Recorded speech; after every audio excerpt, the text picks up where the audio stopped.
Alors, Excellences, chers invités, chers amis, merci de vous joindre à nous. Nous allons commencer sous peu. Je vois que le nombre de participants augmente très rapidement.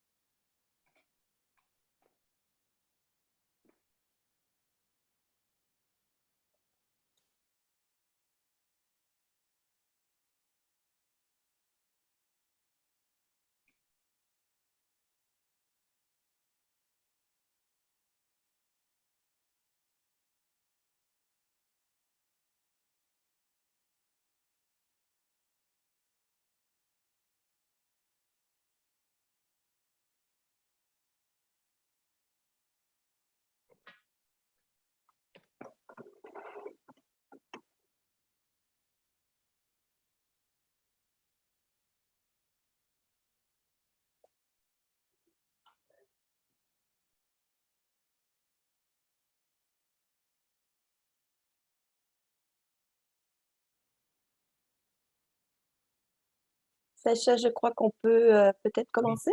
oui, oui, oui, je pense. D'accord, Oui, merci. d'accord. De rien. Alors, Excellences, chers invités, chers amis, chers collègues, il me fait un grand plaisir de vous souhaiter la bienvenue dans le cadre du lancement du cours d'apprentissage en ligne sur l'entrepreneuriat des migrants et des réfugiés en français. Depuis 2020, nous joignons nos forces avec l'OIM, le Haut Commissariat pour les réfugiés, et l'UNITAR pour attirer l'attention sur notre cours d'apprentissage en ligne avec des événements ciblés comme celui-ci, visant à joindre des régions spécifiques. Au nom de tous nos partenaires onusiens, permettez-moi de vous souhaiter à tous une bonne journée internationale de l'envoi des fonds à la famille, la journée mondiale des réfugiés qui vient de passer et la journée des petites moyennes entreprises que nous célébrerons ensemble le 28 juin.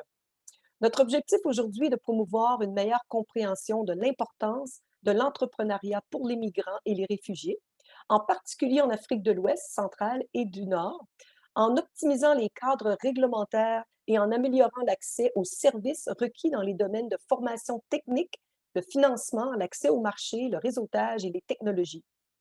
Nous visons également à souligner la contribution positive que l'entrepreneuriat et les entrepreneurs, migrants et réfugiés apportent aux communautés d'accueil et le rôle instrumental que l'entrepreneuriat dans la préparation des solutions durables euh, dans les pays d'origine, mais aussi dans les pays d'accueil.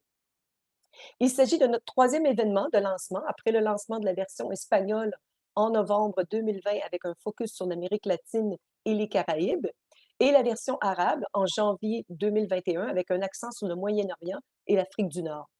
Nous sommes ravis d'ajouter une langue importante à notre cours d'apprentissage en ligne et nous avons réuni un groupe de panélistes fort intéressants qui travaillent activement dans et venant de la région.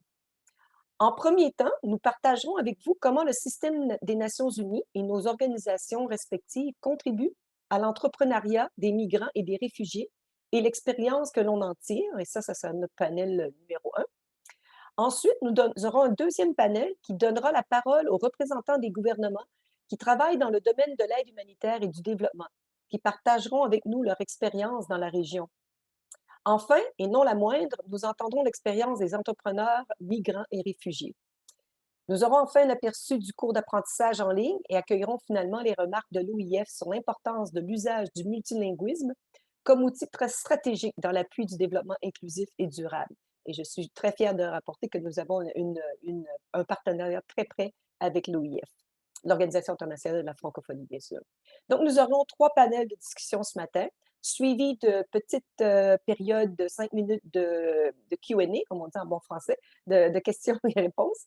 Les panels dureront 90 minutes au total. Et mon collègue Sacha m'aidera avec sa minuterie et nous garderons les interventions à 7 minutes pour assurer un dialogue. Donc, je vous en prie, tenez-vous à 7 minutes, comme indiqué auparavant. Et sans plus tarder, je voudrais passer la parole au premier groupe de discussion. Alors, laissez-moi vous présenter le premier panel qui offriront des mots de bienvenue.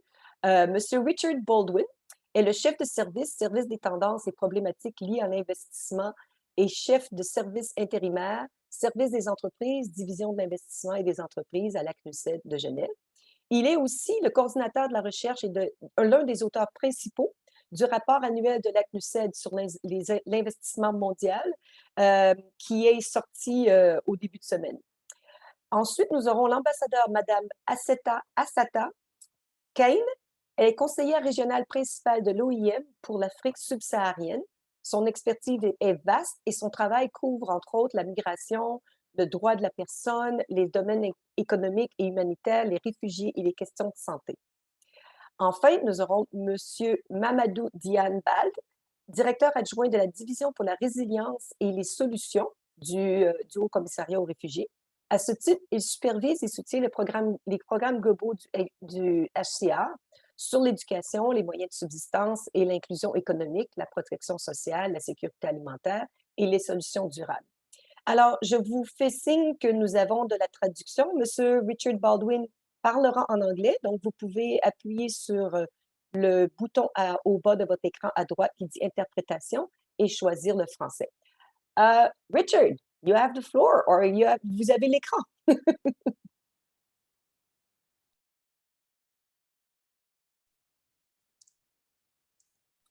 Tu es sur mute. You're on mute, Richard. Thank you very much, Chantaline. Sorry for that glitch.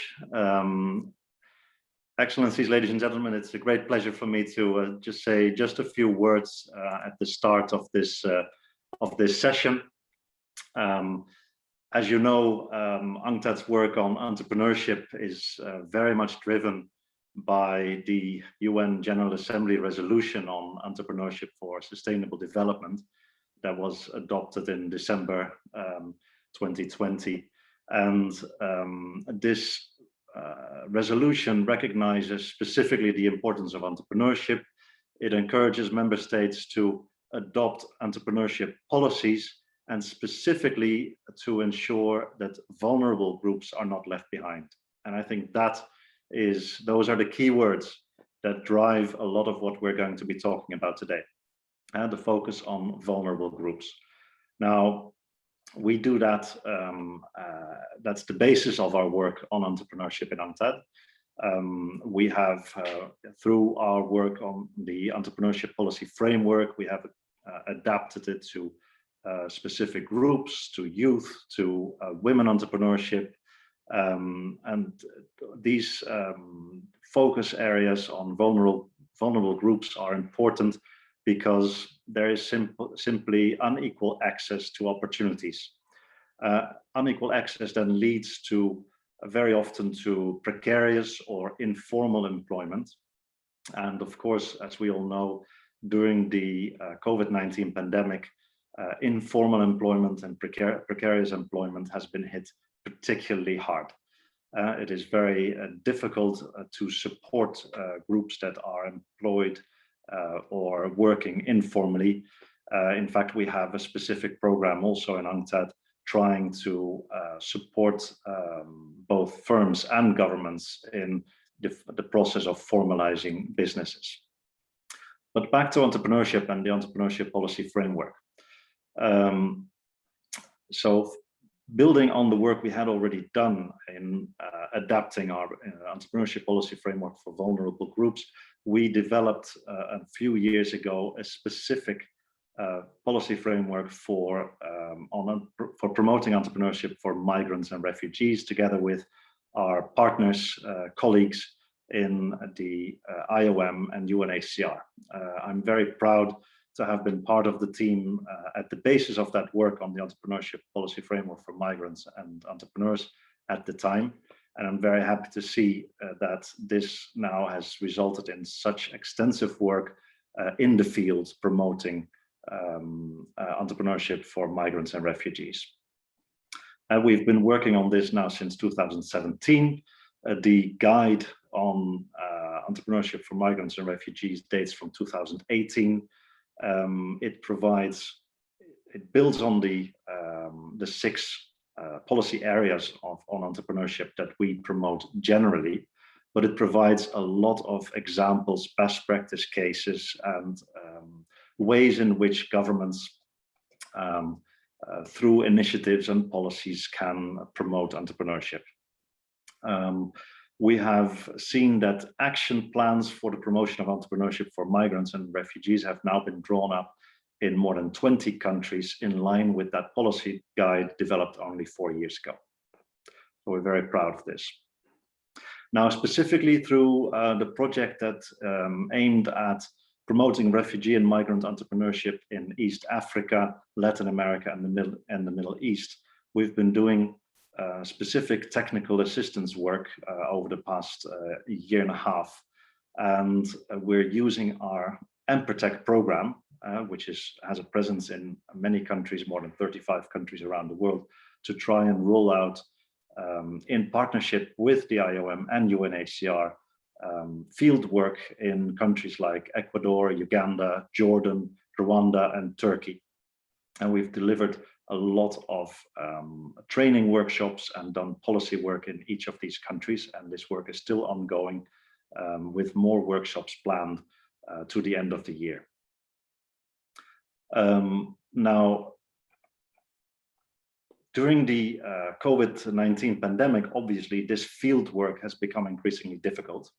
So to help us roll out the field work and the technical assistance program, we developed online versions of our training and of the policy framework.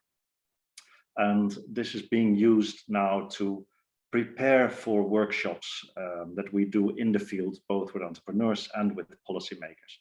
Clearly, there is no substituting actual work in direct contact with stakeholders on the ground, but using e-learning courses as a tool to build capacity in advance of meetings really helps speed things up and really helps focusing on high value added work in the field. Now, the e-learning course follows closely what we say in the policy guide. It was first launched in March 2020 in English. We have seen that we have already certified over 1,000 participants in 90 countries based on the courses in English, Arabic, and Spanish. And now we're very proud that we have a version in French. So we're using this course actively during the implementation of our technical assistance project. We will aim to finalize and to work on action plans with countries in the field to promote migrant and refugee entrepreneurship in the coming period. Now, let me conclude by just thanking our partners in this, the IOM, colleagues from the IOM and from UNHCR that have been there from the beginning, and now also UNITAR have been helping us in developing and rolling out the online learning course on this. So we will certainly continue the collaboration on this. I'm very proud of these partnerships. And with that, let me conclude and pass the floor back to Chantaline and wish you all a very successful meeting and deliberations. Thank you. Thank you, Richard. And indeed, this is impressive, the number of participants in 50 countries that have been reached. 1000 participants dans 50 pays qui ont été rejoints par cette formation, c'est génial. Et merci à l'UNITAR pour le partenariat, pour s'assurer que dans ces temps de COVID, on rejoigne nos partenaires et les gens qui en ont besoin. Alors, je passe tout de suite la parole à Madame l'ambassadeur Essata Kane pour livrer les remarques de l'OIM. Bonjour à tous et merci Chantaline de me passer la parole et de me donner l'opportunité de rejoindre Richard, si je peux l'appeler ainsi, de la CNUSED pour remercier tous les panélistes qui sont déjà là et tous les organisateurs de cet événement qui, je pense, vient à point nommé du fait, comme vous dites, des retombées de la COVID sur les personnes vulnérables, mais pas seulement, mais aussi sur les communautés de diaspora. Parce que nous avons les vulnérabilités des migrants et des réfugiés, mais nous avons aussi cette composante importante de la diaspora qui est bien intégrée, aussi bien dans les pays d'accueil, mais qui ont une valeur ajoutée dans les pays d'origine et des pays de transit. Donc, nous, notre contribution au sein de ce guide, comme Richard l'a fait savoir, a été vraiment dans le cadre d'un souci de partenariat avec les organisations qui ont cette valeur ajoutée pour apporter ensemble certaines réponses, certaines orientations politiques, aider les gouvernements à cerner la problématique de l'entrepreneuriat des migrants et des réfugiés et des autres populations cibles qui sont un peu de nos mandats respectifs, mais aussi susciter cette volonté de contribution de ces personnes elles-mêmes. Parce que, comme on dit, s'approprier sa destinée à travers des outils économiques ou des activités génératrices de revenus pour soi-même, pour sa famille et pour sa communauté est un facteur de développement en soi. Et je pense que cette contribution à travers l'entrepreneuriat est d'une importance cruciale pour nos organisations respectives et aussi pour les gouvernements qui ont cet espace d'ouverture pour permettre cet ancrage dans la sphère nationale. Pour ne pas revenir un peu sur tout ce que Richard a fait et pour gagner un peu de temps par rapport à ce que l'OIM a pu contribuer ou a aidé à asseoir comme expérience dans le cadre de ce domaine-là, je citerai juste quelques exemples pour mettre vraiment en pratique toute cette politique qui est mise en place. Donc, nous avons développé des programmes spécifiques pour les entrepreneurships des diasporas, parce que je parle de diaspora, mais ça inclut les migrants et les réfugiés, parce que ça apporte un peu une dynamique positive à tout ce mouvement transversal qui est là. Donc, il y a l'entrepreneuriat pour la diaspora et le développement, qui est un projet qui encourage la diaspora ghanéenne et la diaspora éthiopienne aux Pays-Bas pour pouvoir apporter cette expertise du pays d'accueil, à former ceux qui sont dans le pays et à pouvoir retransmettre tout le savoir qui a été acquis. Un autre élément que je voudrais soulever ici aussi, c'est le programme de comment connecter un peu toutes les personnes qui sont intéressées à s'engager dans l'entrepreneurship dans l'espace de l'Afrique de l'Ouest que vous avez cité, mais aussi dans certaines parties de l'Afrique et comment connecter toute cette dynamique inter-sous-régionale qui permettent d'étendre un peu les programmes d'entrepreneurship dans une perspective d'intégration africaine et sous-régionale. Donc, nous avons ce programme CD4 qui permet de connecter un peu toute la diaspora pour le développement à partir du bureau des Pays-Bas, comme j'ai dit, et les pays d'origine comme l'Afghanistan, l'Irak, mais aussi la Sierra Leone, la Somalie et en Éthiopie. L'autre programme que j'aimerais soulever ici pour amener cet aspect innovation dans l'entrepreneuriat et cet aspect de mobilisation de la jeunesse et des femmes pour s'approprier un peu ce pouvoir économique qui leur est apporté. Donc, c'est un manuel faisant business que nous avons développé.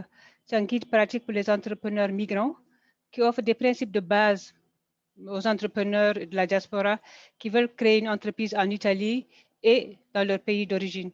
Ce manuel a été le résultat d'activités en faveur de migrants et découle un peu de la circulation des personnes et des connaissances entre les espaces des pays développés et les pays en développement. Donc, l'autre aspect, c'est aussi le programme pilote qu'on a mis en place dans l'espace créatif en 2018 à Djibouti. Ça a permis un accès à la technologie et aux moyens de subsistance pour les migrants de retour à Djibouti. Ça implique un peu l'autonomisation de deux groupes, les migrants potentiellement irréguliers et entre l'âge de 18-26 ans, disons, et les migrants de retour. Donc, c'est un appui à travers l'entrepreneurship pour assurer que la migration irrégulière est adressée en des termes plus positifs, mais aussi l'aide au retour des migrants qui ont été retournés et qui se voient offrir des opportunités économiques pour pouvoir se lancer dans d'autres activités et ne pas se lancer dans des routes ou dans des dynamiques migratoires qui sont irrégulières et qui peuvent porter atteinte à leurs droits de l'homme. Donc, c'est un peu ça, mais pour finir sur une note où le Covid nous a permis d'être dans une dynamique de virtuel, Donc, ce e-diaspora, plateforme qu'on a créée pour pouvoir lier un peu toutes les innovations, les idées des uns et des autres à travers l'Afrique, mais aussi plus loin, à travers les autres continents qui peuvent apporter des expériences, partager ce qui a été fait et quelles sont les retombées, quels sont les défis et quelles sont les avancées qu'on pourrait prendre comme des leçons apprises et pouvoir dupliquer ailleurs. Donc, je vais m'arrêter là pour ne pas prendre trop de temps et puis je suis ouverte à toute question qui pourrait intervenir. Merci Je à vous vous. remercie, ambassadeur Kane, et de ces exemples très concrets et peut-être de mettre dans le chat le lien à cette plateforme parce que je crois que c'est très intéressant ces liens entre la diaspora et puis et les pays d'origine. Et j'ai déjà mis, donc, comme le dit ambassadeur Kane, commencez à penser à vos questions, vous pouvez les mettre dans le chat et puis on y arrivera après notre prochain présentateur qui est M. Mamadou Dianbald. Du haut-commissaire aux réfugiés. Alors, Monsieur Mamadou, vous avez la parole. Merci beaucoup Chantal. Et je me joins à Richard et à Aïssata pour remercier tous ceux qui nous rejoignent sur cet appel pour célébrer 3 journées en quelques heures.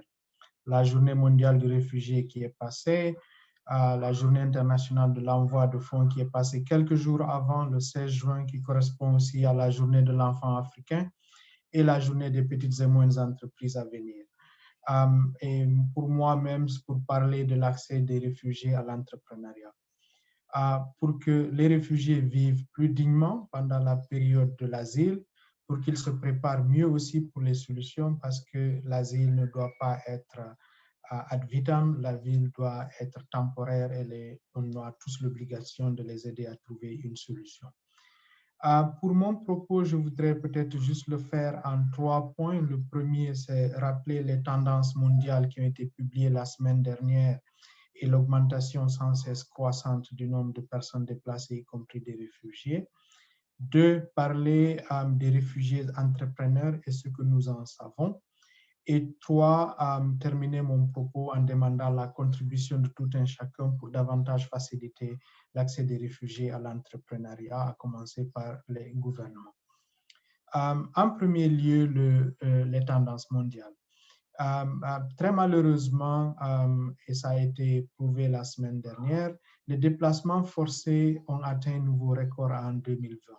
Pour la 9e année consécutive, on se retrouve avec plus de personnes déplacées, 82,4 millions de personnes déplacées qui ont été contraintes de fuir leur foyer à cause de conflits, de la violence et d'autres abus, soit une personne sur 95 dans le monde.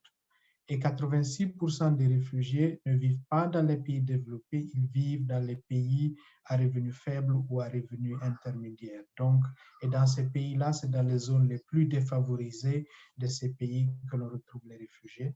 Et très clairement, et Aïssata en parlait tout de suite, les réfugiés travaillent principalement dans les secteurs informels, les secteurs qui ont été les plus touchés par la crise COVID-19. Avec ce contexte qui est décrit, qu'est-ce que nous savons sur l'accès des réfugiés à l'entrepreneuriat? Je voudrais préfacer cette partie de mon propos en soulignant l'importance du cadre légal et politique dans les pays d'asile. Une enquête du HCR de 2019 a trouvé que 70% des réfugiés vivent dans des pays qui leur restreignent l'accès au droit de travail et que c'est seulement 67% qui peuvent ou ont le droit de commencer des activités lucratives formelles. Ceci doit changer.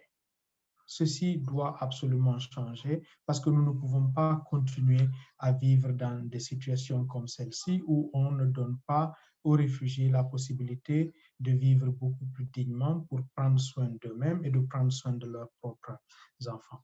Pourquoi ça doit changer? C'est parce que d'abord, nous avons des obligations légales qui dérivent de la Convention de Genève de 1951.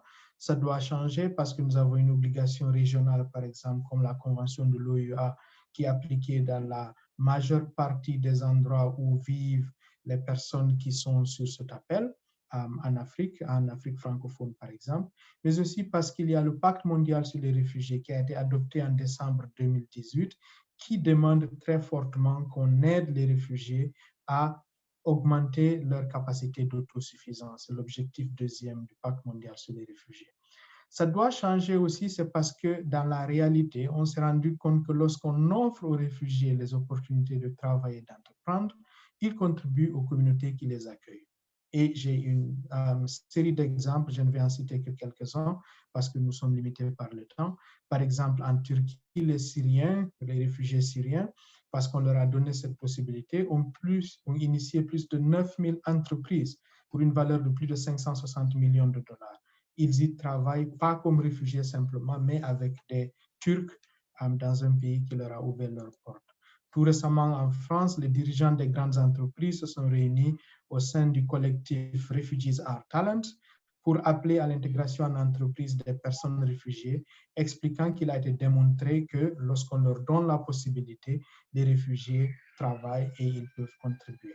Certaines de ces données sont liées, par exemple, à ce que nous avons eu au Kenya, un autre pays extrêmement généreux qui a accueilli des réfugiés principalement depuis 1991.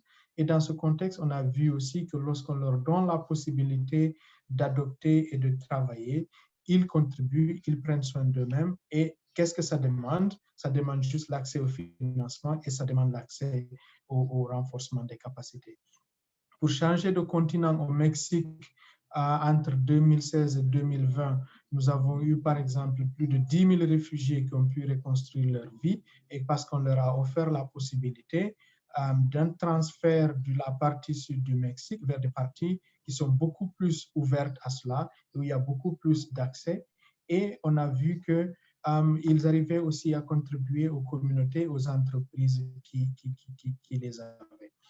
Et lorsqu'ils créent leurs entreprises, de nombreux réfugiés ont besoin de capitaux de démarrage. Donc, ce n'est pas seulement la création de l'entreprise, mais c'est l'accès au financement également. Et l'accès à des services financiers abordables est en conséquence essentiel pour les réfugiés qui démarrent. Et ces services financiers peuvent être offerts par des banques, par des institutions financières nationales, mais parfois aussi, il faut faire un peu plus, c'est ce que le HR fait avec Kiva, avec des banques comme MyPax, par exemple, au niveau du Malawi, pour pouvoir accorder un peu plus d'opportunités et un accès beaucoup plus raisonnable à des services financiers raisonnables. Finalement, ce partenariat ou cet accès a besoin de renforcement de capacités. C'est ce qui fait que cet événement où nous sommes tous réunis, l'OIM, la CNUSED, l'UNITAR et le HCR, est important parce que ce n'est pas seulement le financement, ce n'est pas seulement le cadre légal, mais c'est aussi le renforcement des capacités. Donc, nous sommes très, très, très réjouis de nous retrouver avec vous ici, de voir cette traduction de ce guide qui a été effectué et qu'il y a un grand potentiel dans les pays francophones. Et je voudrais juste terminer en remerciant ces différents partenaires, mais aussi en terminant par cette citation de notre haut-commissaire qui a été faite tout récemment. Lorsque les réfugiés et les personnes déplacées internes, on leur donne la possibilité de travailler, ils peuvent être de réels agents de changement. Et ça, c'est si on leur donne les opportunités et les outils. Les outils comme celui-ci sont des outils importants en plus du financement et en plus du cadre légal. Je vous remercie beaucoup. Merci beaucoup, Monsieur Ball. C'est très intéressant aussi pour ces exemples concrets que vous avez aussi donnés de la contribution des réfugiés lorsqu'ils ont un apport et qu'on leur donne l'opportunité à leur communauté d'accueil. Alors, nous en sommes aux questions-réponses pour cette session. Et je vois que nous avons M. Nasser Youssef, secrétaire général de l'Association des entreprises syriennes et membre de l'Association des banquiers britanniques qui aimerait intervenir. Monsieur Youssef, est-ce que vous êtes là?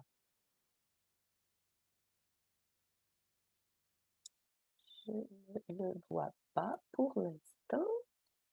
Une question. Par contre, on a Monsieur Innocent.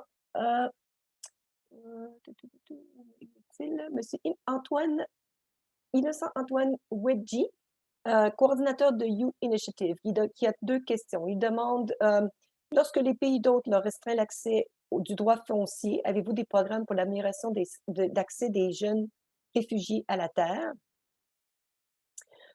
Il demande aussi, lorsque les réfugiés ont besoin d'une hypothèque, comment peuvent-ils fournir une garantie? Alors, est-ce qu'il y aura quelqu'un qui voudrait prendre une de ces deux questions?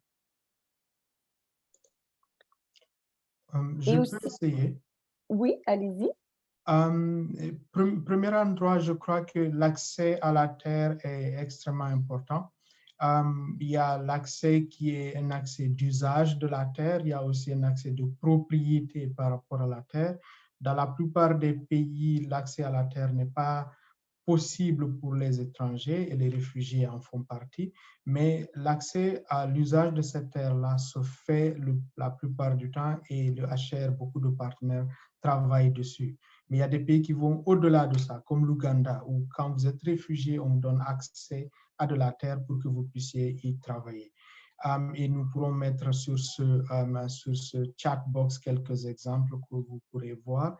Quant à l'hypothèque, c'est des questions liées vraiment à l'institution bancaire, mais nous avons vu aussi un certain nombre de facilitations qui sont faites par des partenaires du HCR. Si vous avez des questions assez précises, j'ai une ou deux collègues qui vont prendre votre email et qui vont pouvoir les apporter en plus de ce que nous allons poster tout de suite. Merci beaucoup. Merci beaucoup. Il y a aussi, est-ce que, ambassadeur Kane, avant que vous interveniez, est-ce que je peux aussi, parce qu'il y a une question ici directement sur quels mécanismes sont en place pour réduire la migration en Afrique, tel le cas du Tchad? Peut-être que vous pouvez prendre les deux, Oui. si ce n'est pas trop. Je vais essayer de faire de mon mieux. Là, je vais adresser la question sur justement les garanties pour les réfugiés.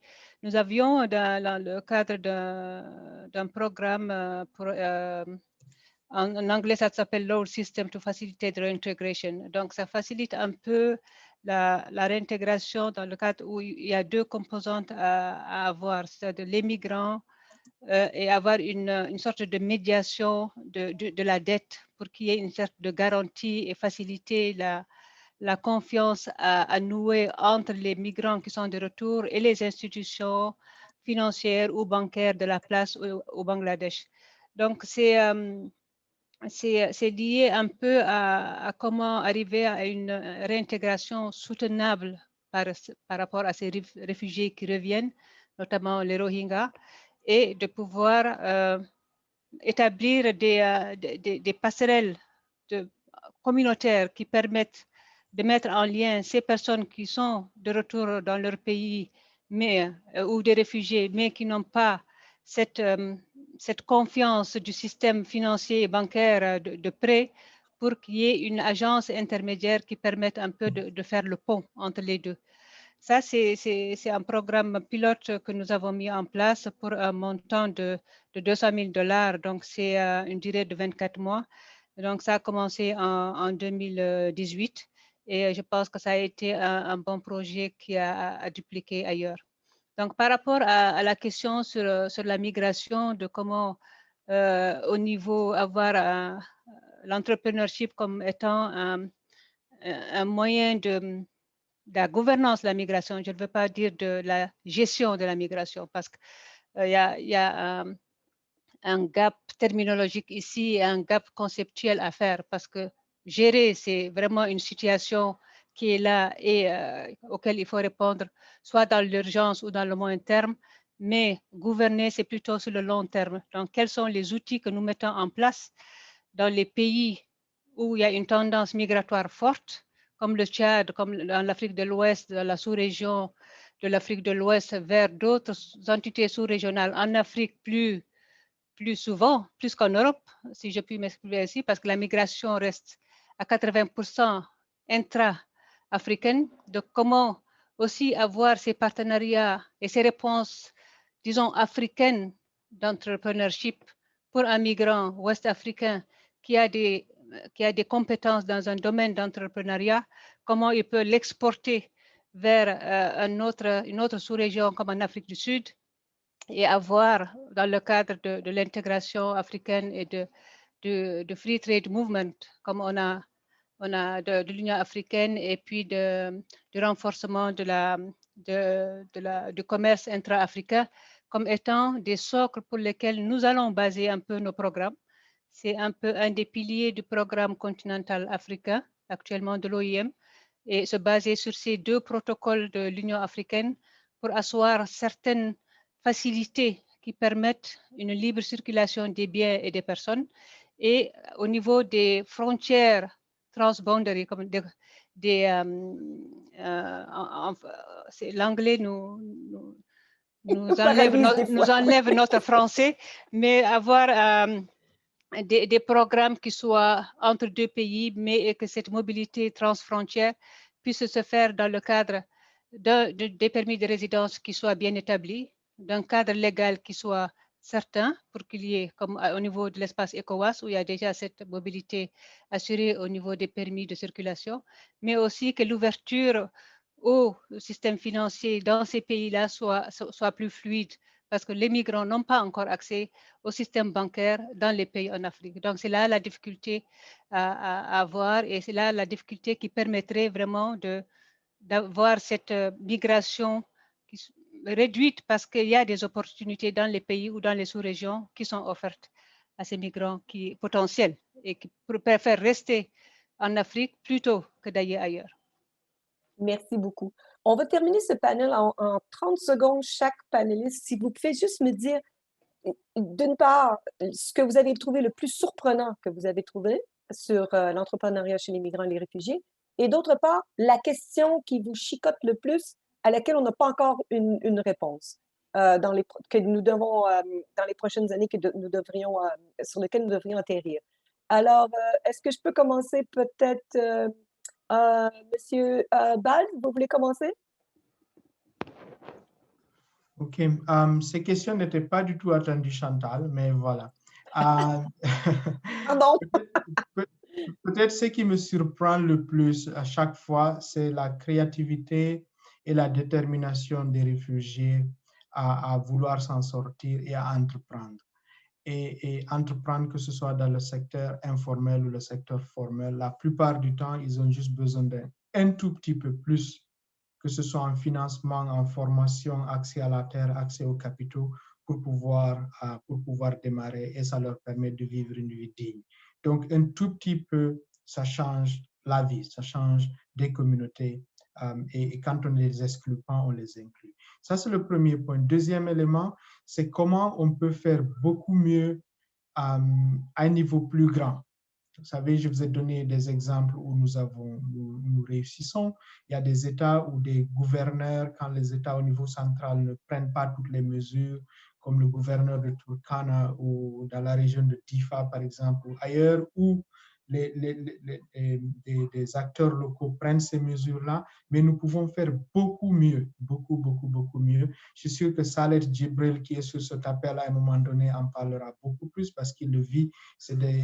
Mais comment on peut le faire beaucoup mieux, mais pas à un niveau petit, mais à un niveau beaucoup plus grand. D'accord. On peut davantage nous en sortir. Merci. Merci. Ambassadeur Kane, vous avez rapidement ce qui vous a surpris le plus et ce à quoi on doit répondre.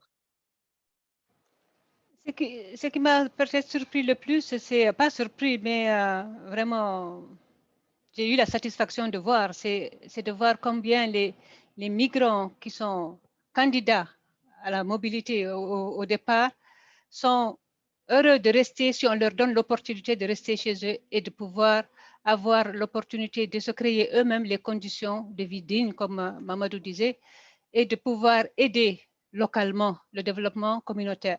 Parce que la stabilisation communautaire est quelque chose d'important par rapport à tout ce que nous vivons comme catastrophes naturelles, comme au niveau des changements climatiques, comme les conflits, comme les tensions communautaires que nous voyons et qui poussent les migrants ou les réfugiés à partir. Mais tant que les conditions optimales sont offertes au niveau de leur pays d'origine et qu'il y ait des portails, des guichets uniques qui leur sont dédiés pour pouvoir faciliter et les accompagner dans cette démarche de vouloir économiquement se responsabiliser, c'est quelque chose qui me satisfait et qui me fait beaucoup de bonheur de voir ça. Mais ce qui me chagrine aussi en même temps, c'est encore le manque d'engagement politique des gouvernants pour saisir cette opportunité offerte par ceux qui sont au-delà des mers ou au-delà des frontières terrestres et qui sont aptes à vouloir revenir avec leur potentiel, avec leurs connaissances, avec le peu de remittances qu'ils ont de retour de fonds de leur pays et qu'il faudra maximiser et avoir les taux accompagnés de retour des fonds des migrants à ces hauteurs, plus de 9%, alors qu'au niveau du pacte mondial sur les migrations, la recommandation est d'arriver à 3% de ces fonds, de financement de ces fonds. Ce serait quelque chose qui pourrait, je pense, améliorer les perspectives d'entrepreneuriat au niveau, en tout cas, des pays de retour et des pays de destination. Et cet accompagnement s'est fait dans les deux sens. D'accord, je vous remercie. Très intéressant. Est-ce que Richard est toujours là et veut peut-être répondre à cette question aussi, ou sinon peut-être que Serge Sharp, notre collègue, pourrait rapidement lui intervenir. Et ensuite, on passe au deuxième panel. Je ne vois pas Richard. Alors, ce que je voudrais vous rediriger vers le chat, où est-ce qu'on a aussi l'ambassadeur du Canada aux Émirats arabes unis qui demande si on a des programmes de jumelage, et Innocent qui nous demande des panélistes pour son groupe de jeunes, et nous reviendrons sur eux à travers le chat. Et plus tard, peut-être dans la discussion, mais pour l'instant, nous sommes un peu en retard, passer au deuxième panel immédiatement. Alors, passons maintenant au panel des décideurs politiques et entrepreneurs. J'aimerais donc vous présenter M. Olivier Lacroix, qui est actuellement conseiller pour les affaires humanitaires et migratoires et conseiller juridique de la mission permanente de la France auprès des Nations unies à Genève. Il a servi en Asie, Europe et à la mission de la France ici à New York et a été conseiller auprès du Premier ministre français et du ministre des Affaires européennes et conseiller à la Task Force Coronavirus au centre de la crise du ministère français. Alors, Monsieur Lacroix, vous avez la parole. Oui, bonjour Chantal, est-ce que vous m'entendez? Très bien, très clair. Très bien. Alors, je vais vous dire quelques mots de la coprésidence de la France du Forum mondial sur les migrations et le développement. C'est, je crois, la raison pour laquelle vous m'avez invité à votre réunion, l'OIM, le HCR, l'UNITAR, que je peux remercier aujourd'hui. Alors, ça va être un petit peu théorique, je vais essayer d'être court, un petit peu institutionnel, un peu moins pratique que ce qui a été dit auparavant, mais vous allez peut-être apprendre 2 ou 3 choses intéressantes ou non, vous verrez. Alors, donc, je rappelle ce que c'est que le FMMD, JFMD en anglais, Forum mondial sur la migration et le développement. Il a été créé en 2006 par le secrétaire général des Nations unies à l'occasion d'un dialogue de l'Assemblée générale sur les migrations internationales et le développement. C'est un processus informel, non contraignant, volontaire, intergouvernemental, et donc il est ouvert à tous les États membres des Nations unies, ainsi qu'aux observateurs à certaines organisations. Alors, son objectif, c'est de traiter d'une manière ouverte et transparente les opportunités et les défis de la migration internationale et de ses liens avec le développement. Donc, on essaie de réunir à travers ce forum toute l'expertise intéressante de toutes les régions du monde pour renforcer le dialogue, la coopération, le partenariat et encourager des actions pratiques à tous les niveaux, national, régional et mondial. Donc, on a des mécanismes, un qui concerne les maires, un autre qui concerne la société civile, un autre qui concerne le secteur privé et plus récemment le secteur de la jeunesse. Donc, on vit à ces échanges avec les gouvernements sur les questions de migration et de développement. Alors, pour revenir maintenant au sujet de notre réunion du jour sur l'entrepreneuriat pour les migrants, on a un forum des entreprises, le FMMD, qui est là pour promouvoir le secteur privé dans ce processus mené par les États, en favorisant le dialogue public-privé. Alors, le FMMD est accueilli pour son unité de soutien par l'OIM, et quant au forum des entreprises, il est accueilli, lui, par l'OIE, ce qui est logique d'ailleurs, l'Organisation internationale des entreprises, des entrepreneurs, pardon. Et donc, on essaie de réunir donc les employeurs qui prônent des politiques migratoires transparentes, prévisibles et humaines pour soutenir les entreprises, la compétitivité et la création d'emplois par les migrants. Alors, il y a une présidence tournante tous les ans, ou tous les 18 mois, ça dépend, et nous avons choisi d'organiser une coprésidence. La présidence l'année dernière, c'était les Émirats arabes unis qui ont une très belle présidence malgré la Covid. Nous avons décidé de faire une coprésidence avec un pays francophone africain pour diriger ensemble le FMND l'an prochain. Alors, ce pays n'est pas encore identifié et on cherche d'ailleurs un volontaire. S'il y en a parmi vous, si vous voulez le dire à vos autorités, n'hésitez pas. L'essentiel, c'est que nous portions ensemble une présidence partagée, riche, inclusive, porteuse de diversité. Alors, en termes d'agenda international, comme vous le savez peut-être, donc cette coprésidence viendra juste après le forum d'examen des migrations internationales du mois de mai 2022, qui fait le bilan du pacte de Marrakech sur les migrations, 4 ans après son adoption, et qui fera donc un état des lieux de la mise en œuvre du pacte. Il se trouve que le FMND et le pacte sur les migrations sont très liés, l'un ayant été antérieur à l'autre, mais ayant beaucoup alimenté et nourri la conférence de Marrakech.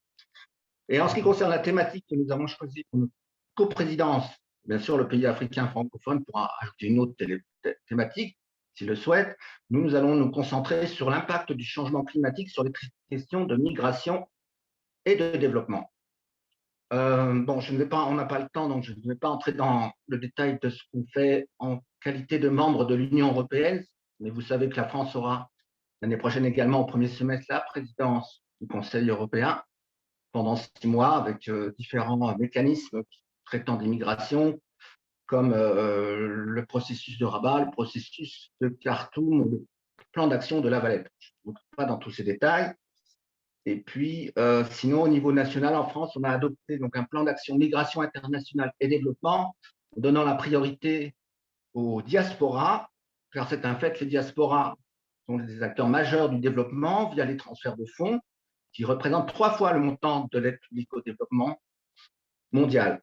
Donc, ça permet aussi le transfert d'expertise à destination des pays d'origine et elle contribue, cette diaspora, au développement des relations économiques, culturelles et humaines entre les pays d'origine et les pays de destination. Pour conclure, donc, je voudrais remercier les organisateurs de notre réunion pour cette initiative d'aujourd'hui, très utile.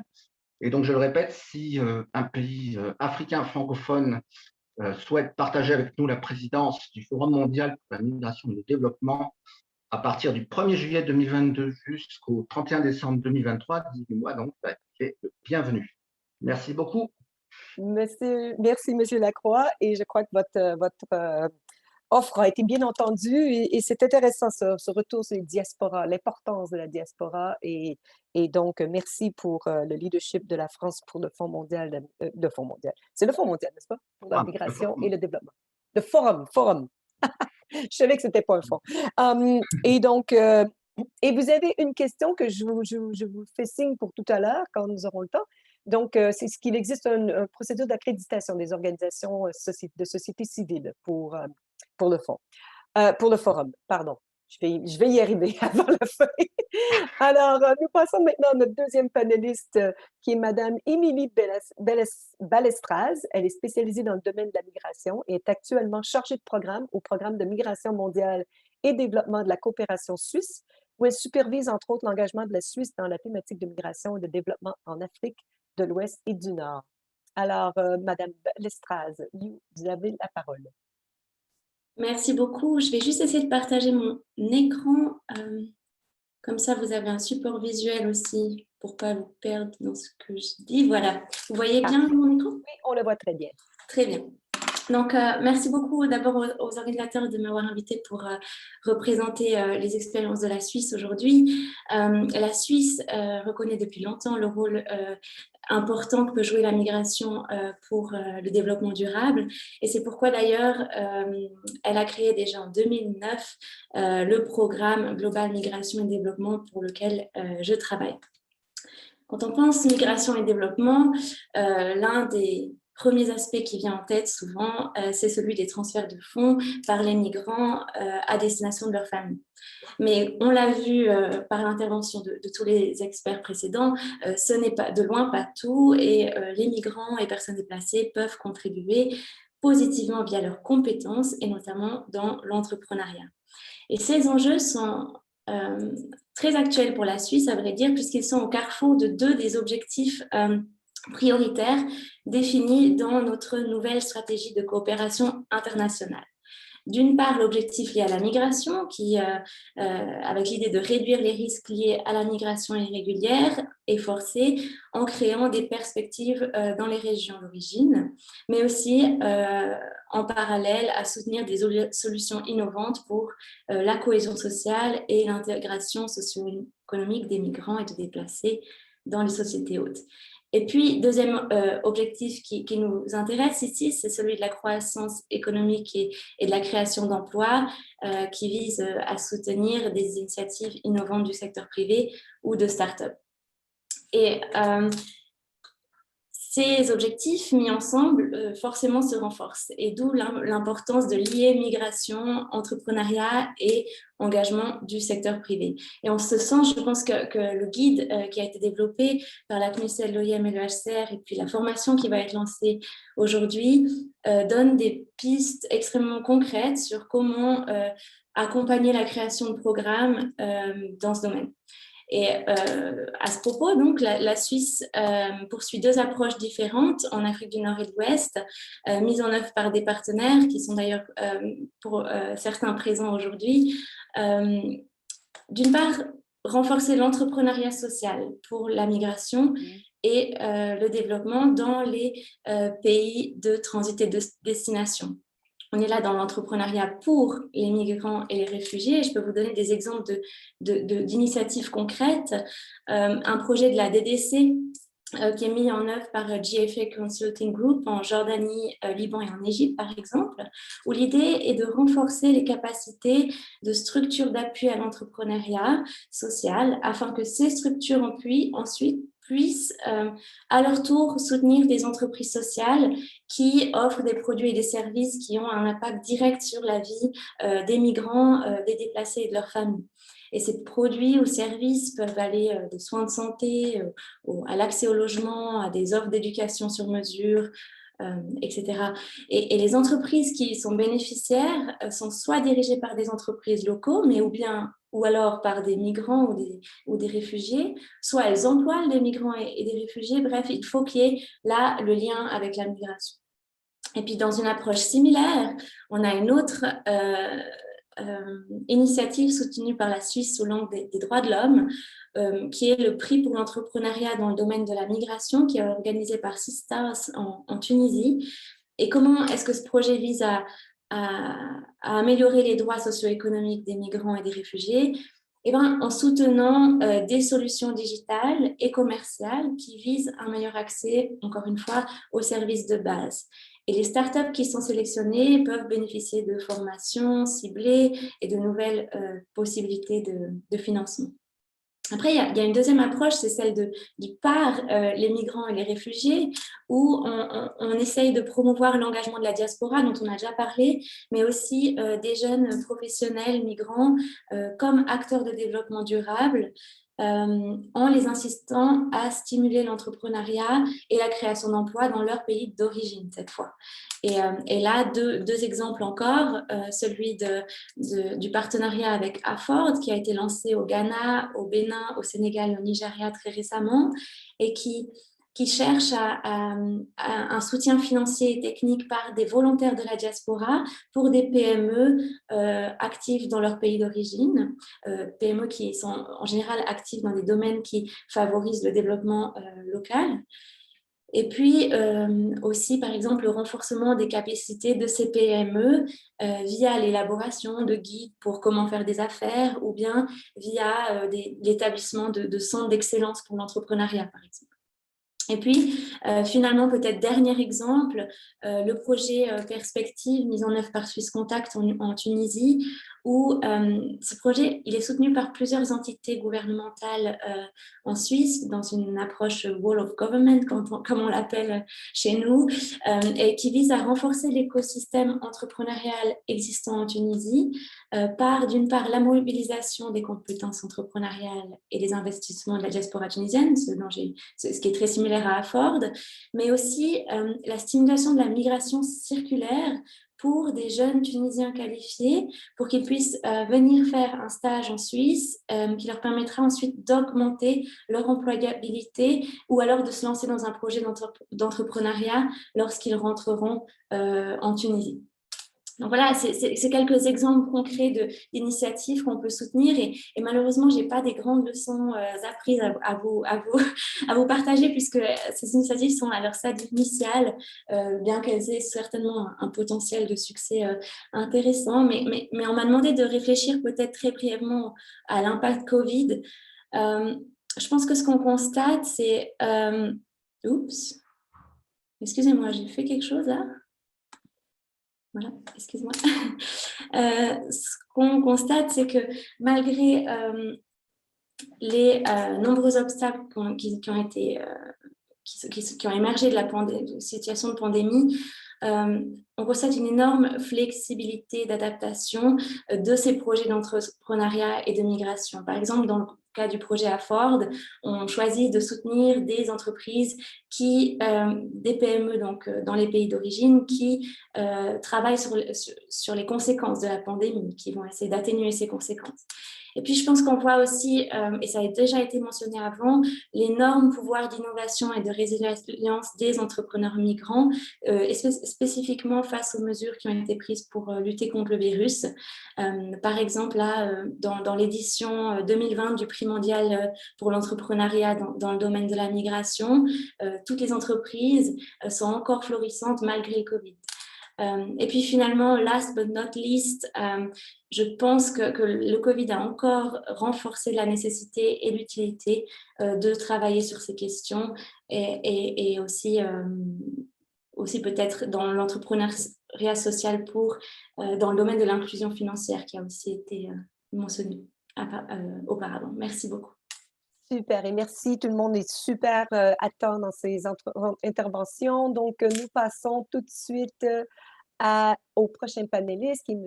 Adel Karoui, qui est un homme d'affaires et consultant et mentor pour des projets de diaspora entrepreneuriat, comme on vient de parler, et d'investissement entre l'Italie et les institutions maghrébines, et président de l'Association de la diaspora Albideya, qui œuvre à renforcer l'investissement et l'entrepreneuriat de la diaspora de Tunisie et du Maghreb en créant des opportunités économiques, financières, commerciales et sociales, comme on vient de voir.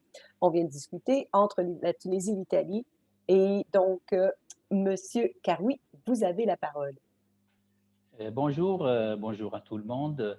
Je suis ravi d'être parmi vous aujourd'hui et je suis vraiment honoré d'être là. Dans le même sillage, merci Chantal, dans le même sillage de ce qui a été développé par les précédents intervenants, je tiens à mettre en exergue les efforts déployés par les pays de la rive nord de la Méditerranée, ainsi que d'autres pays européens dans l'objectif d'encourager l'investissement avec la complicité de ses partenaires incontournables qui sont les représentants de la diaspora tunisienne en Europe, appelés à s'impliquer pour explorer les opportunités d'investissement dans leur propre pays pour fixer les jeunes et leur offrir le cadre idoine pour s'investir dans les projets élaborés par ces partenaires comme l'OIM.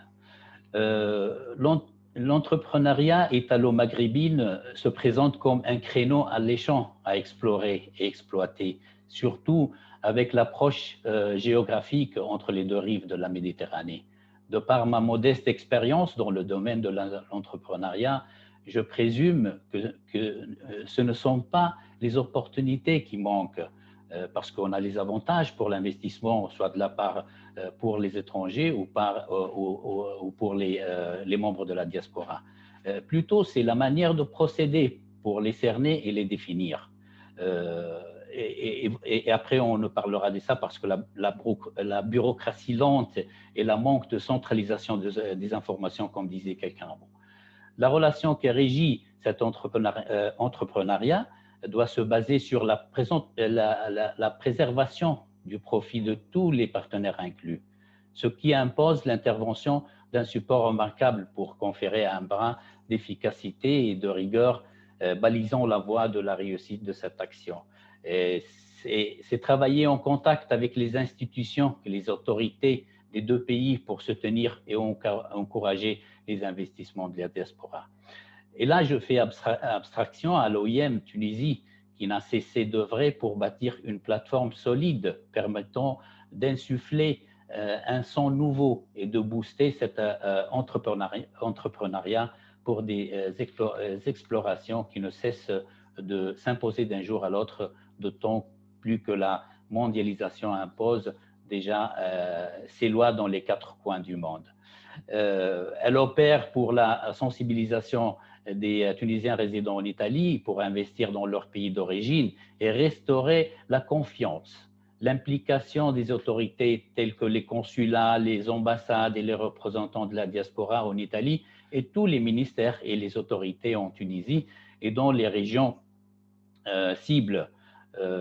Donc, bâtir des réseaux et des liens dans le contexte de l'entrepreneuriat, telle est l'assise fondamentale pour conférer à cette action la réussite escomptée et lui assurer les facteurs de réussite tout en prenant en considération les motifs pour lesquels on a mis en place cette relation de coopération.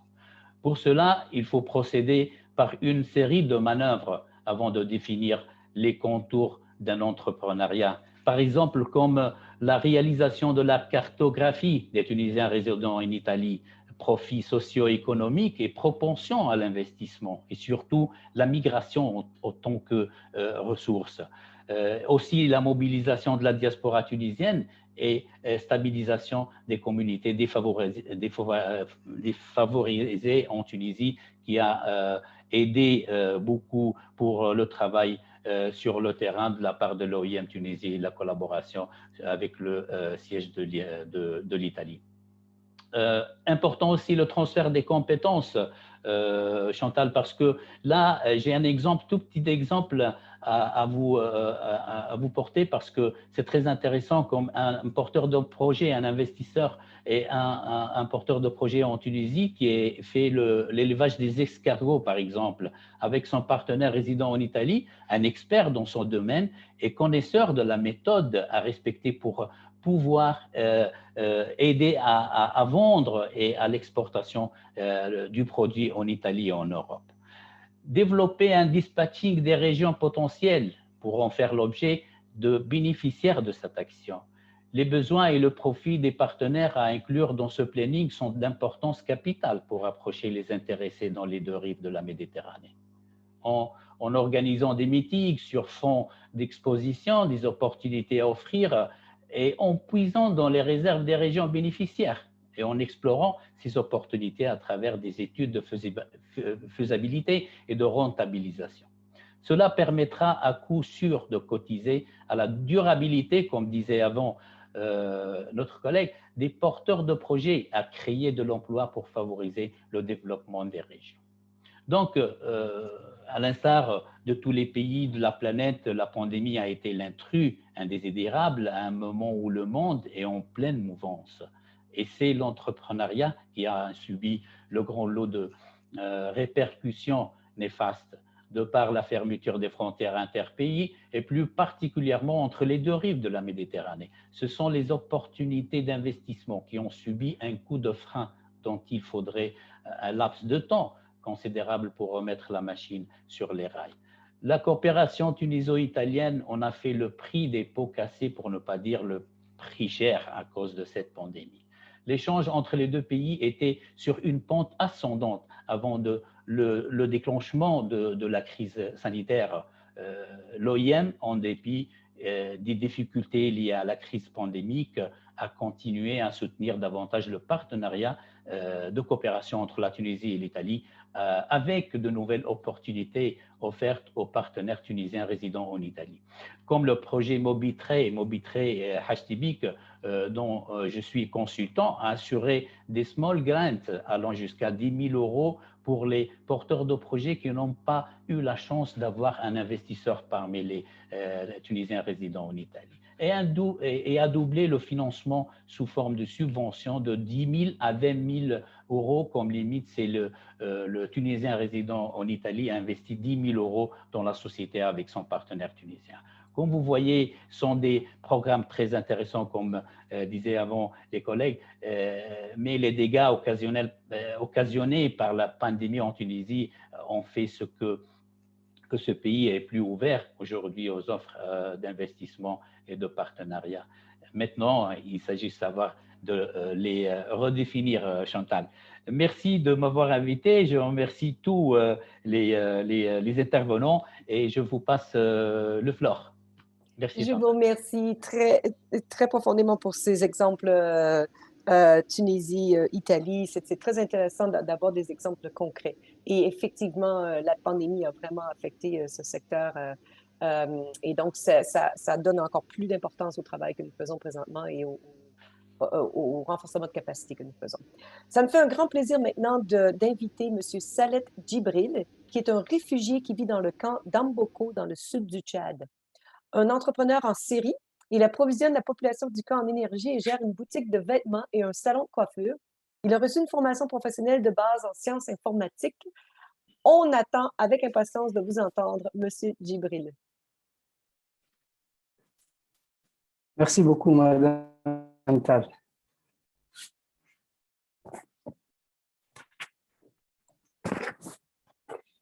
Je crois que la connexion n'est peut-être pas très bonne.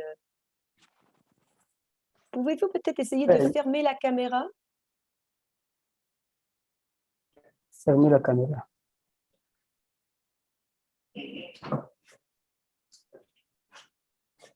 Elle a dit de fermer la caméra. Essayez, on vous entend bien maintenant. Essayez de voir. Oui, bonjour. C'est bon? C'est bon, on vous entend. Oui, merci beaucoup. Allez-y. Je suis si fier d'être parmi vous, madame. Ça nous fait plaisir de vous avoir avec nous. Partagez Merci avec beaucoup. nous vos connaissances et là où on peut être plus utile. Merci beaucoup. Je m'appelle Salet Djibril. J'ai 32 ans, marié et père d'un enfant. Et actuellement, j'ai dans mon ménage 26 personnes constituées de ma mère, mes sœurs et frères, mes neveux et mes nièces. Je suis un réfugié centrafricain il y a 18 ans dans le camp d'Amboko, dans le département de la Niapende, au sud du Tchad. Quand on est arrivé au camp en 2003, on dépendait de l'aide humanitaire. Et cette aide ne couvrait pas tous les besoins fondamentaux.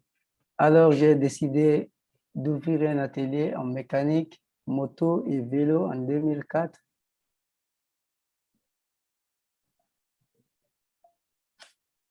De 2004 à nos jours, les activités que j'ai créées et gérées sont création d'un atelier de mécanique, moto et vélo, et j'ai diversifié mes économies et j'ai ouvert un ciné vidéo.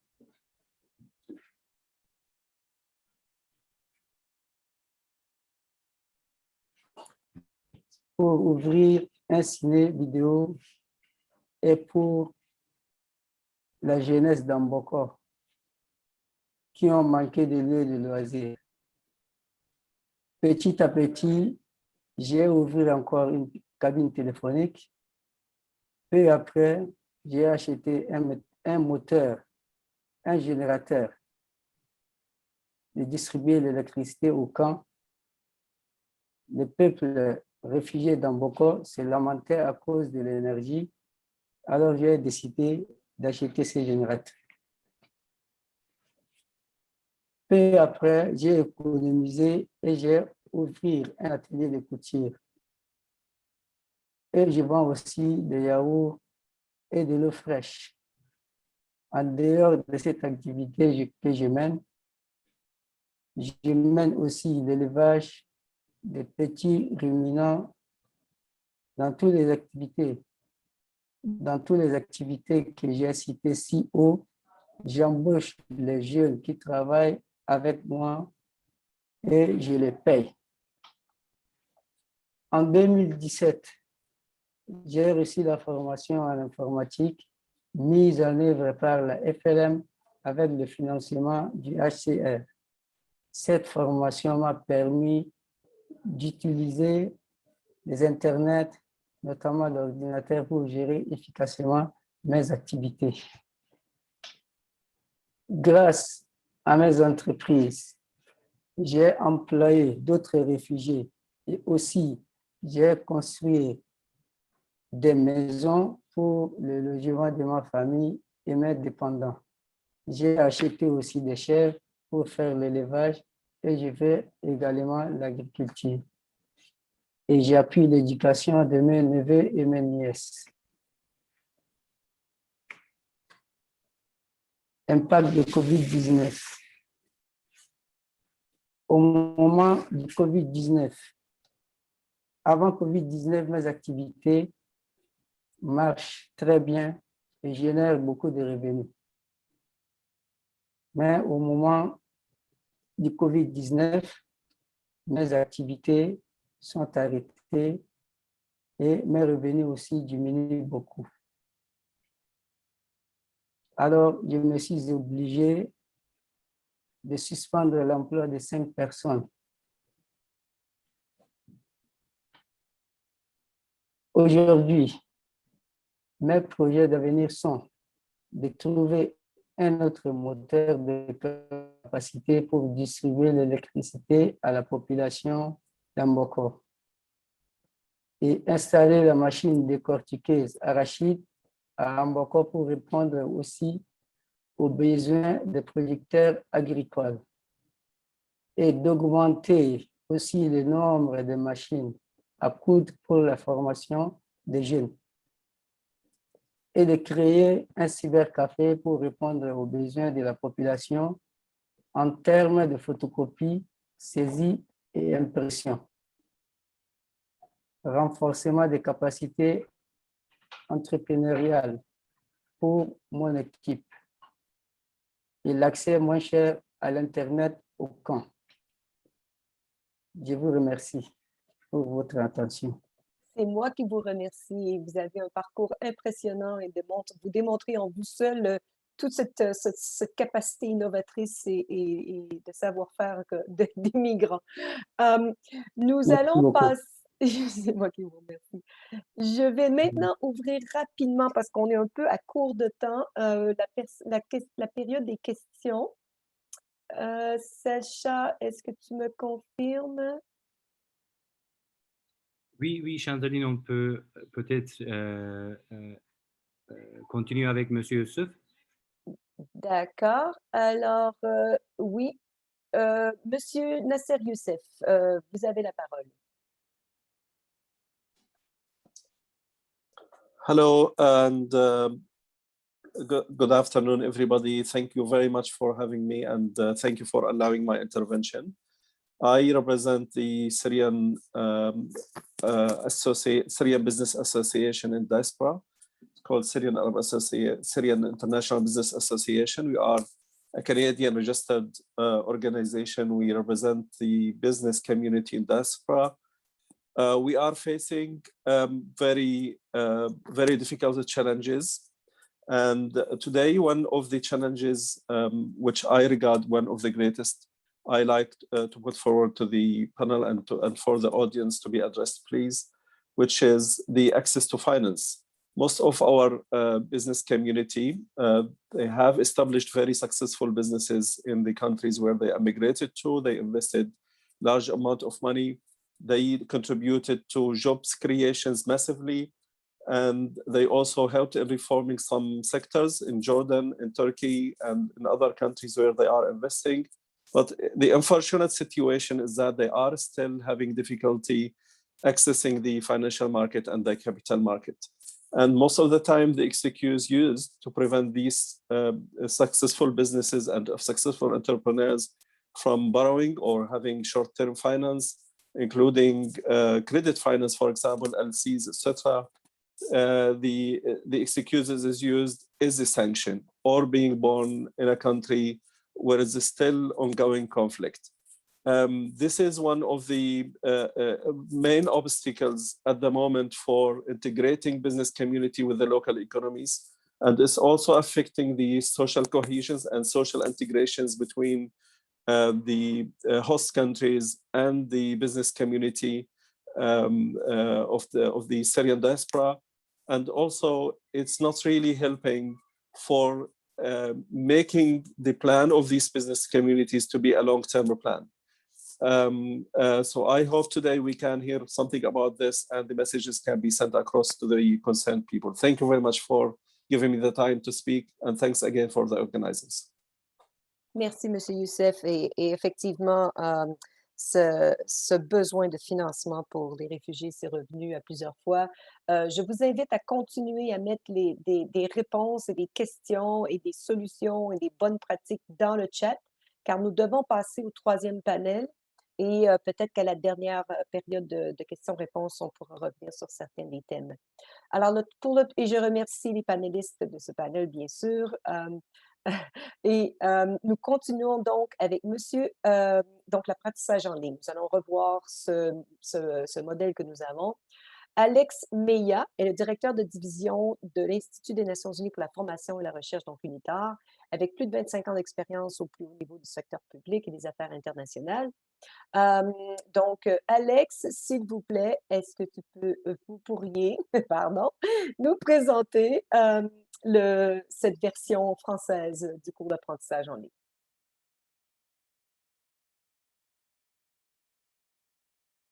Indeed, with great pleasure. I hope you can hear me. Very well. First and foremost, thank you for making this possible. Impressive deliberations so far. So, on behalf of UNITAR, the United Nations Institute for Training and Research, it's my great honor to launch jointly with you the French version of the e-learning course on entrepreneurship for migrants and refugees. This tool, as mentioned at the beginning, is the result of a joint effort of UNCTAD, UNHCR, IOM, and UNITAR. It aims at strengthening the skills of different stakeholders, especially policymakers and practitioners, to overcome some of the challenges for economic and social inclusion of migrants and refugees. As background information, I would like to share with you that the launch of the original version of this course in English took place in the framework of the previous summit of the GFMD, the Global Forum on Migration and Development that you have heard about, on 20 January 2020 in Quito, Ecuador, right before the COVID pandemic started.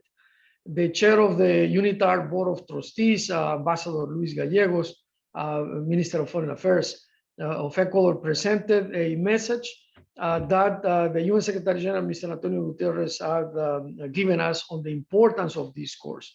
It was quite an honor. Later, the Spanish version of the course was developed.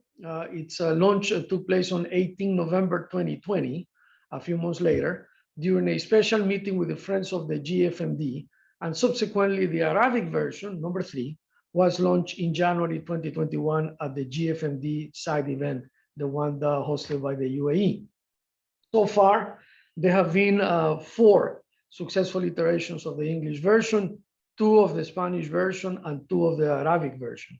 The following number is very important.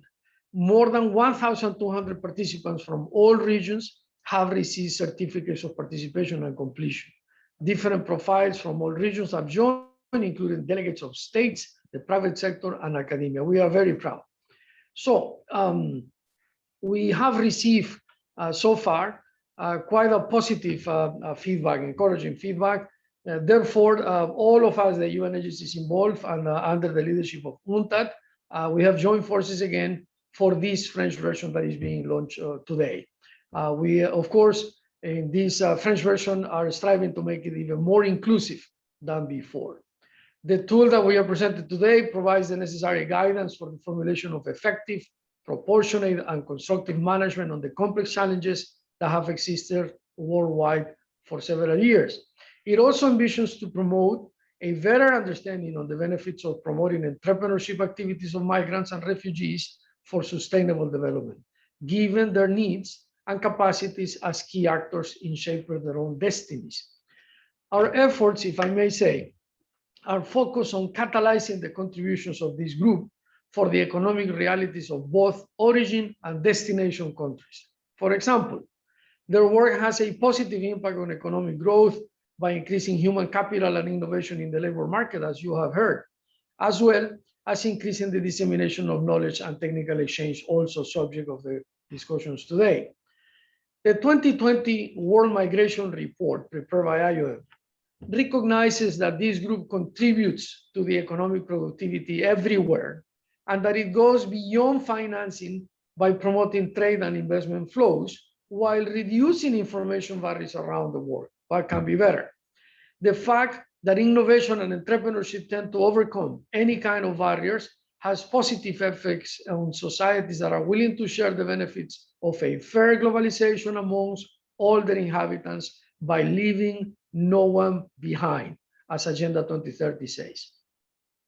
In this slide, the 5 modules and the concluding remarks of this tool are based on the benefits of promoting entrepreneurship to achieve more inclusive and cohesive societies, linked to sustainable development and economic growth with the following objectives. I'm going to go one by one, 3. First, including objectives and policy opinions aimed at identifying different means to support entrepreneurship amongst migrants and refugees.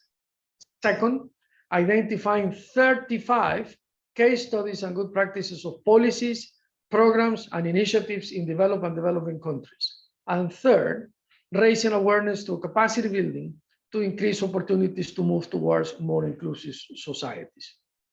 This course is based on UNITAR's pedagogical principles for adult learning. We have been created in 1965. We have been doing this for a while, and we use all the experience that we have obtained throughout the decades.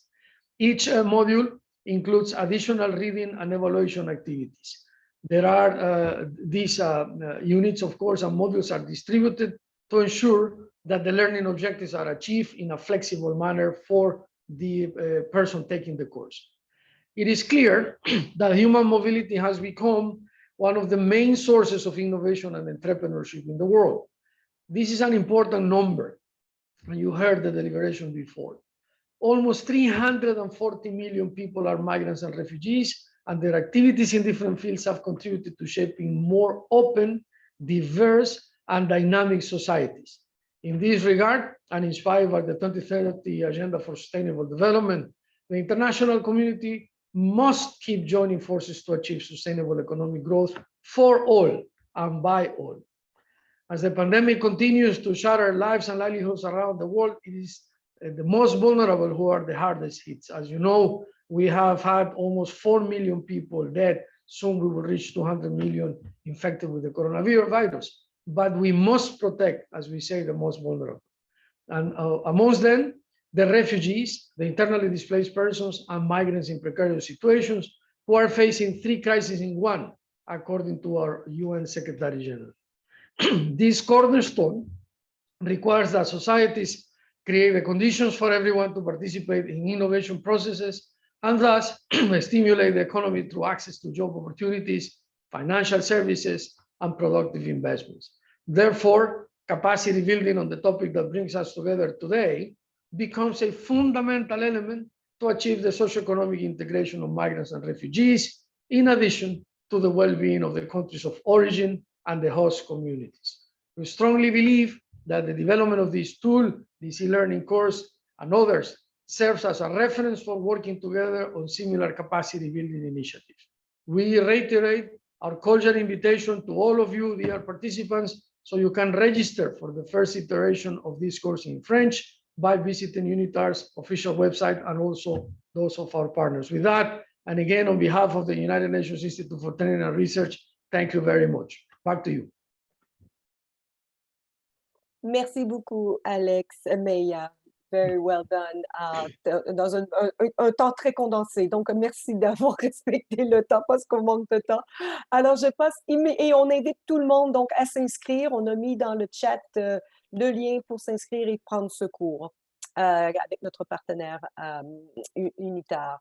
Je passe maintenant la parole à M. Georges Naxu-Ngu Fan, de nationalité camerounaise et canadienne, comme moi, qui a rejoint l'Organisation internationale de la francophonie en qualité de responsable des projets avant d'occuper la fonction de sous-directeur chargé de la prévention et de la gestion des crises et consolidation de la paix, puis de directeur des affaires politiques de la gouvernance démocratique. Et je dois dire que j'ai toujours un grand plaisir à collaborer avec l'OIF sur la formation en Afrique de l'Ouest sur le développement durable. Monsieur Ngufane. Je m'excuse à l'avance si je ne dis pas bien. Vous avez la parole. Merci, Madame la modératrice. Excellences, Mesdames et Messieurs les ambassadeurs, Mesdames et Messieurs les panélistes, Mesdames et Messieurs les organisateurs, chers participants, c'est avec un grand intérêt que l'Organisation internationale de la francophonie a accepté de participer à cet événement. Je tiens à cette occasion à remercier les organisateurs pour leur aimable invitation. L'intensification des flux migratoires nous interpelle tous à bien des égards. Elle interpelle la francophonie qui compte, comme vous le savez, parmi ses membres des pays de départ, de transit, d'arrivée, des migrants et des réfugiés. C'est d'ailleurs pourquoi l'OIF a participé activement à toutes les phases de négociation des pactes mondiaux sur les migrants et les réfugiés qui étaient bien évidemment, vous le savez, présentes à New York et à Marrakech au moment de l'adoption des pactes mondiaux. L'un des aspects sur lesquels notre contribution commune est essentielle porte sur la protection des droits des personnes migrantes et réfugiées. Organiser un événement de cette envergure sur l'intégration socio-économique des migrants et des réfugiés ne peut naturellement, comme vous pouvez le constater, que susciter le soutien et l'intérêt de l'Organisation internationale de la francophonie, car assurer leur insertion effective dans le tissu socio-économique des pays d'accueil constitue un moyen de garantir, entre autres, leurs droits à un niveau de vie suffisant pour assurer leur santé, leur bien-être et ceux de leur famille. Sur la base de ces éléments, deux raisons justifient la présence de l'OIF à vos côtés cet après-midi. Il s'agit d'abord de saluer l'initiative conjointe de la CNULCED, du HCR et de l'OIM qui a permis l'élaboration de cet important guide politique sur l'entrepreneuriat pour les migrants et les réfugiés. La finalité est de doter notamment les autorités nationales et les différents acteurs concernés des moyens nécessaires pour contribuer au développement des capacités d'entrepreneuriat des migrants et des réfugiés. Ainsi, ce guide s'inscrit en droite ligne de l'esprit et de la lettre de la Déclaration de New York de 2016 et surtout des deux pactes mondiaux sur les migrants et les réfugiés adoptés en 2018. En effet, ces pactes mondiaux nous invitent toutes les parties, devrais-je dire, toutes les parties prenantes, à œuvrer en faveur de l'intégration socio-économique des migrants et des réfugiés. L'un des moyens pour y parvenir est sans doute l'entrepreneuriat ou l'autonomisation économique de ces populations. D'ailleurs, au-delà de la contribution avérée des migrants et des réfugiés au développement des communautés de leur pays d'accueil, leur insertion socio-économique, ou devrais-je dire, leur insertion économique crée par ailleurs des conditions favorables à leur intégration sociale, facteur bien évidemment de cohésion. Excellences, Mesdames et Messieurs, la seconde raison de la participation de l'OIF à cet événement est la promotion du multilinguisme, symbolisée par le lancement de la version de ce cours en langue française. En effet, en plus de l'importance de la question de l'entrepreneuriat des migrants et des réfugiés, objet d'échanges édifiants au sein des deux panels qui ont précédé cette cérémonie, l'initiative de ce cours en ligne en langue française est un symbole réel du respect du multilinguisme et notamment de la place faite à la langue française et aux francophones dans la réalisation des objectifs fixés par les deux pactes mondiaux. L'OIF, qui accorde une priorité au respect et à la promotion du multilinguisme, ne peut que se féliciter de cette action en faveur des francophones. En effet, ce cours en langue française contribuera utilement au renforcement des capacités des décideurs politiques et des espaces francophones. Il leur permettra de relever efficacement les défis de l'insertion économique et sociale des migrants et des réfugiés qui est au cœur, n'est-ce pas, de nos échanges. Cette formation favorisera ainsi la participation inclusive de toutes les délégations, notamment francophones, et de toutes les parties prenantes aux différents processus de mise en œuvre des recommandations de ces deux pactes mondiaux. Elle permettra aussi la promotion de l'égalité des chances dans l'accès aux opportunités socio-économiques offertes aux migrants et aux réfugiés. Consciente et convaincue de sa pertinence, la représentation permanente de l'OIF a d'ores et déjà diffusé auprès des missions francophones à Genève les modalités d'inscription à ce cours. Il ne nous reste plus qu'à saluer une fois de plus cette importante initiative. Je vous remercie. C'est moi qui vous remercie. Et nous sommes maintenant à 10h31. Alors, peut-être que je n'ai pas bien fait mon travail parce qu'on a dépassé d'1 minute notre temps alloué. J'aimerais prendre quand même le temps de remercier tous les panélistes pour leur intervention, partager leur expérience et leurs leçons apprises avec nous, les programmes qu'ils ont disponibles. Et je vois qu'il y a beaucoup d'interactions sur le chat où est-ce que les gens sont rentrés en contact, ils ont répondu aux questions.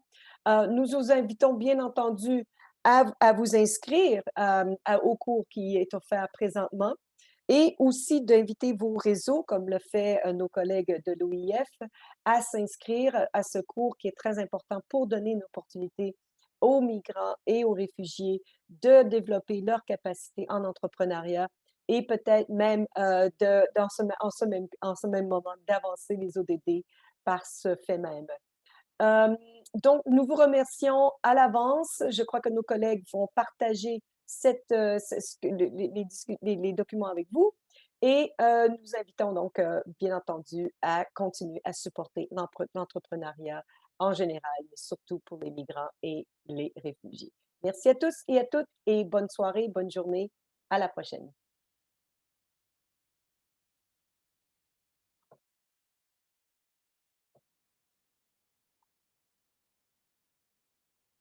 Merci.